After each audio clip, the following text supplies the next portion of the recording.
Okay.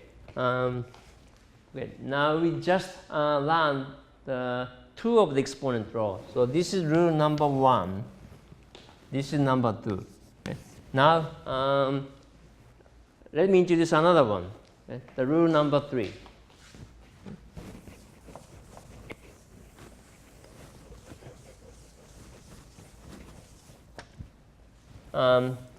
To derive the rule, again, let me start from the example, which is now a squared raised to 3 cube. How much is this?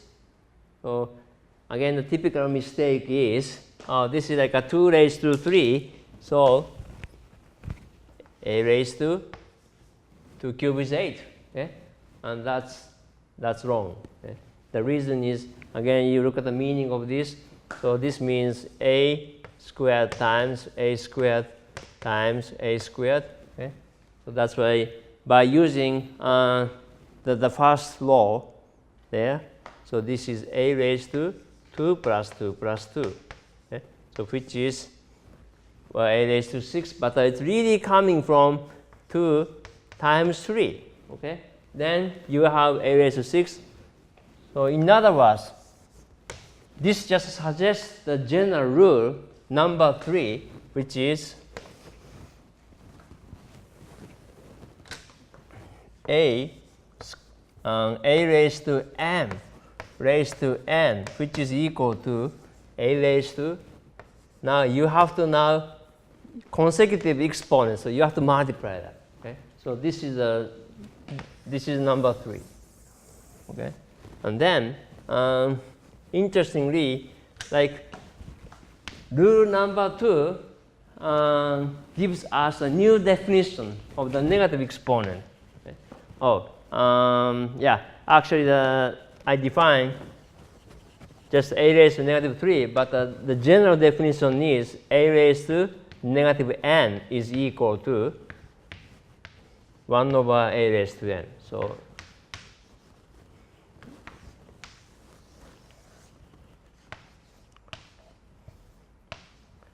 for the positive integer, n. So we can define this way here. Okay. So now going back to number 3, so now I can even now define the fractional exponent using this rule. So let's look at this expression.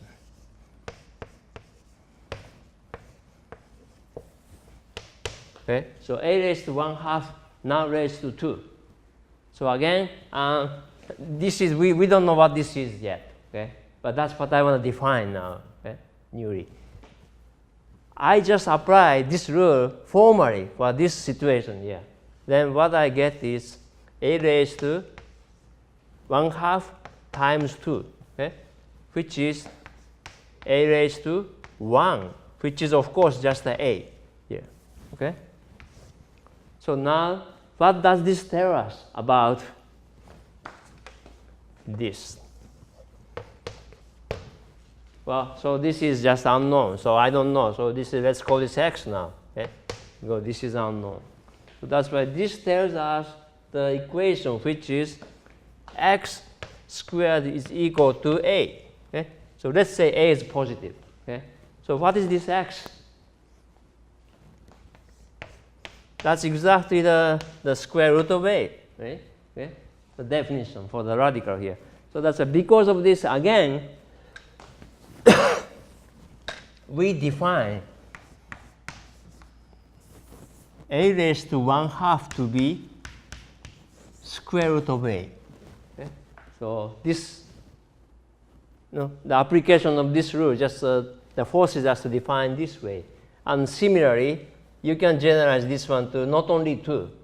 So if you do the same thing for 1 over n raised to n, so then you can define 1 over a raised to 1 over n to be now nth root of a. Remember, this is same as the second rule, right? But usually we don't write 2, okay? Because this is the smallest one here.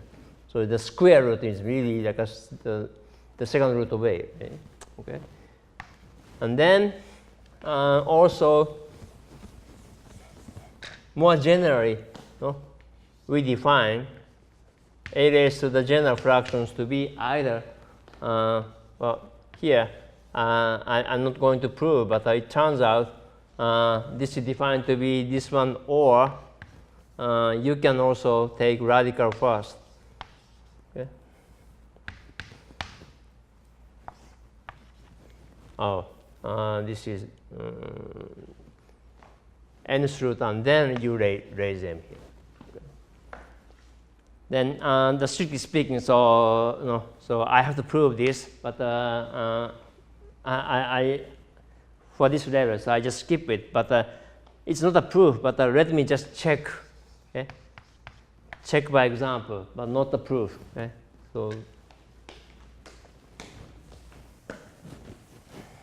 So for example, let's look at 27 raised to 2 over 3. Okay. You can compute this one by two different, okay, the formula here. So for example, if you use this, so that means the cubic root of 27 squared. How much is this? I don't have a calculator with me right now, but can you tell me that? Or you want me to do that?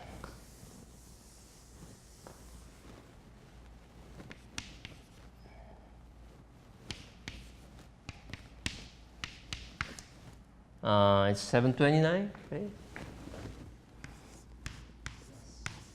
Okay, and then, so now cubic root of 729, which means you multiply something 3 times, cube, then you get 729. For this is a little big number, so it may take a while, but if you just maybe work for 5-10 minutes, so you can probably get it, right?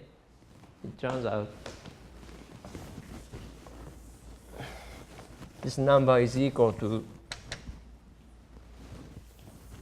you got it?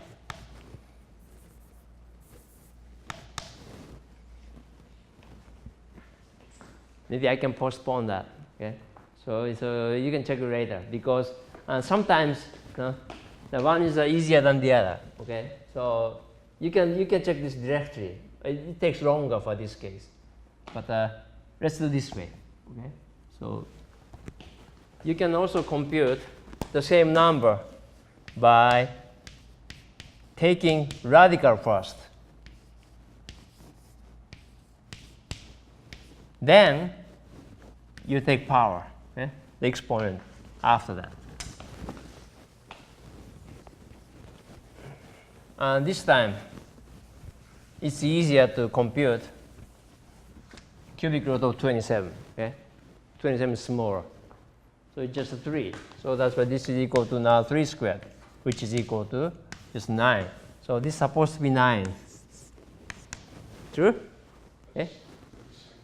Yeah, so 9, you can check it, just a 9 cubed equals to 729. Okay? So that's this case, this is easier. Okay? But the point is both work. Okay? So they're always equal here. Okay? Although I don't prove it. Okay? So this is an identity. And that's of course identity, but this itself is really the definition of the fractional power. Okay, thank you.